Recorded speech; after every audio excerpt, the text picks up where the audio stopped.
Maka itulah dia kesimpulan manhaj Imam Abu Hanifah yang pertama, iaitulah Al-Quran. Jadi perbincangan tentang Imam Abu Hanifah tentang Al-Quran ni ada beberapa yang kontroversi. Satu, Imam Abu Hanifah pernah dinyatakan dan diriwayatkan mengatakan bolehnya membaca dalam solat dengan bahasa bukan bahasa Arab. Maknanya kalau ada orang dia tak hafal suratul Fatihah, dia boleh baca terjemahan surah Fatihah itu dalam bahasa dia dalam solat, dikira sah solat dia.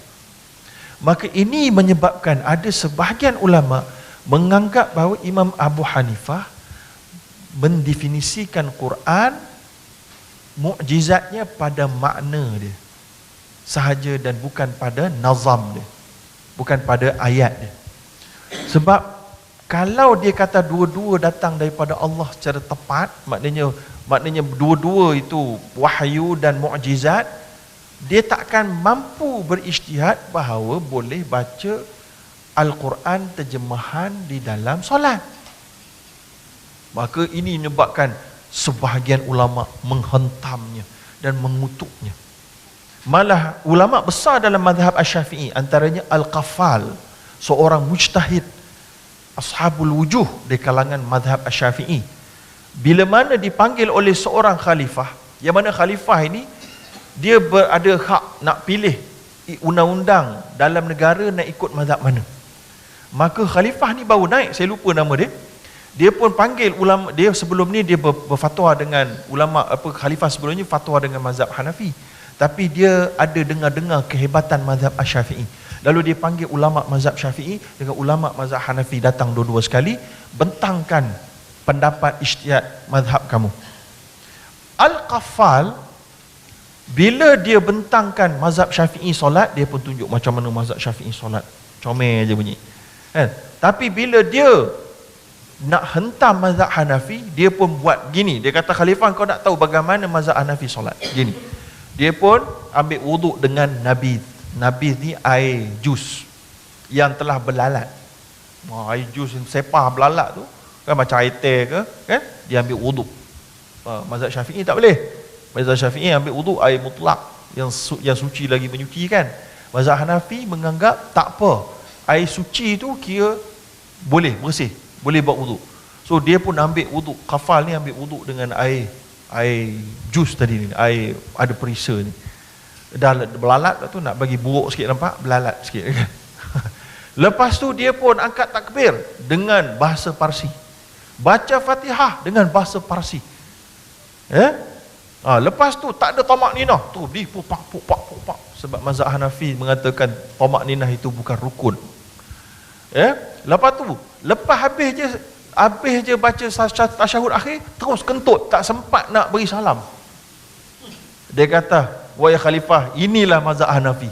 Khalifah kata, kalau kau cakap benda yang salah, aku bunuh kau. Maka khalifah pun panggil imam mazhab Hanafi ulama. Betul ke? Tak betul. Hafal kata nanti. Tak betul. Aku tunjuk. Dia bawa semua kitab-kitab mazhab Hanafi. Betul. Jadi pokoknya kat sini ada banyak pengajaran. Lebih susah nak cerita. Pengajaran yang pertama memang nampak pelik dengan mazhab Hanafi kan. Tapi mazhab Hanafi itu semua yang pelik-pelik itu semuanya yang rusah. Keringanan atas keadaan-keadaan tertentu. Bila kamu gabung semua, memang nampak pelik. Patutnya jangan gabung begitu.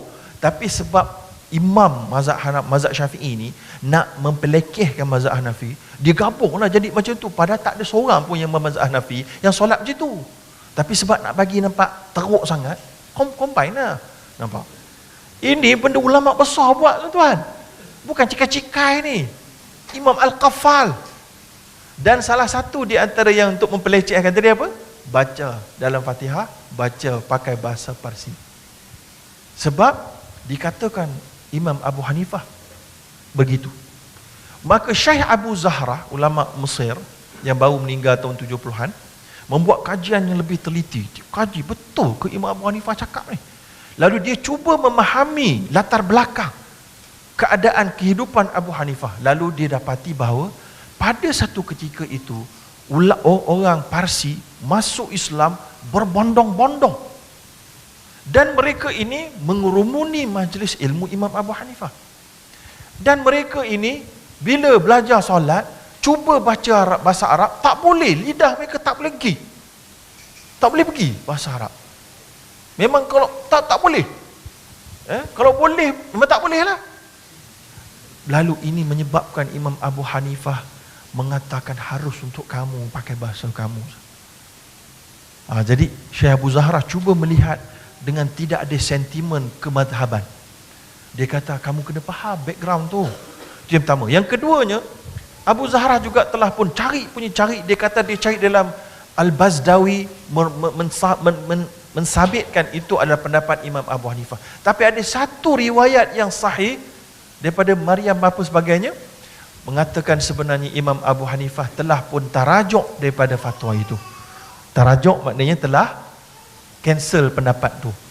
Seolahnya pendapat tu diberikan untuk sementara waktu kepada orang yang baru masuk Islam untuk meraihkan mereka dan membiarkan mereka rasa ringan untuk mendirikan solat.